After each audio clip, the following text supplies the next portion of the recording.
We have two points of view with respect to an English language model for outer and expanding circle Englishes. According to one point of view, an external model is enough, whereas the other point of view says that we need an internal model, that is, a model from within expanding and outer circle countries. In this unit, we will take a look at the arguments in favor of an internal model. The first point, which is given in support of an internal model, is that we cannot stop acculturation of English.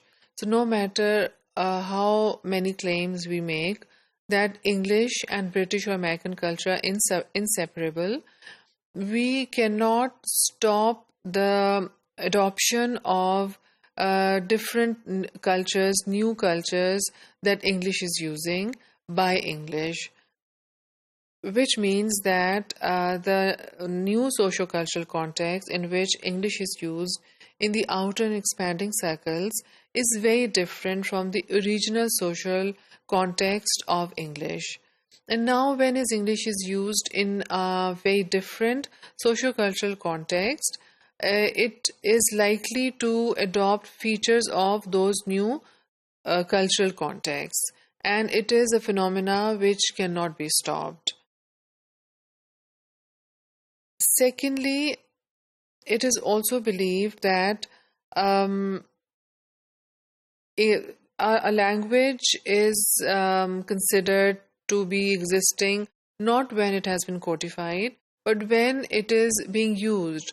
So these varieties of English in the outer and expanding circle countries, though they have not been codified, that does not mean that they do not exist.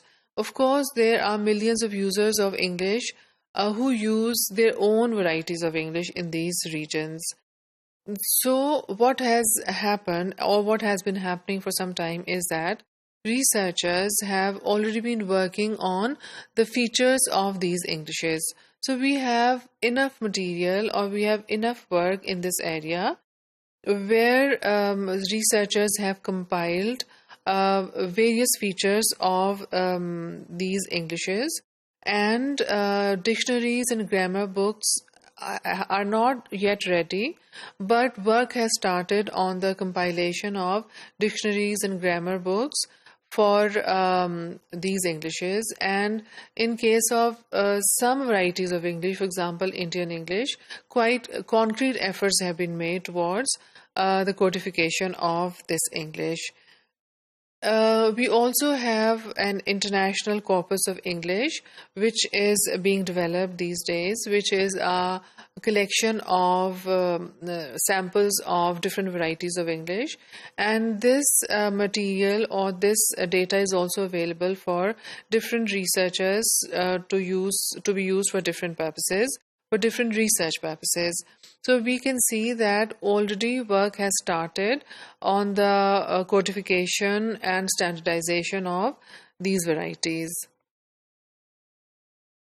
Another argument is that with the acculturation of English, in its new context, it has completely disintegrated itself to a great extent from British and American culture and has adapted itself to its new cultures.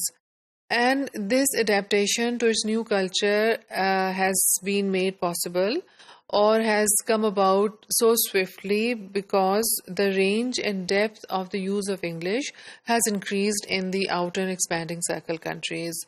By this we mean that now the depth of the use of English in a society, that is the use of English by people from different levels, different socio-cultural levels, has increased. So there was a time when the use of English in many outer circle countries was restricted to the elite of the society only, but now the case is very different, and now English is used by different strata of society. Similarly, earlier the use of English was restricted to only a few domains, but now the range of domains in which English is used in the outer and expanding circle countries has also increased. And with this increase in the depth and range of the use of English in these countries, the acculturation of English has also increased. Of course, when English is used in a context which is very different from its original context, it performs tasks and it is used for purposes which were not found in its original context. The new English will have to adapt the cultural features or cultural specifications of its new context. So, what we need to do is not to deny the importance of an internal model, but to understand that we need to contextualize English for better communication. And then finally, the point that language standard has got more to do with power and ideology than linguistics. English is often used as a mark of social identity. By English, I mean the regional varieties of English. When outer and expanding circle countries insist on using their own variety as a model, or a variety from their own geography or from their own circle as a model,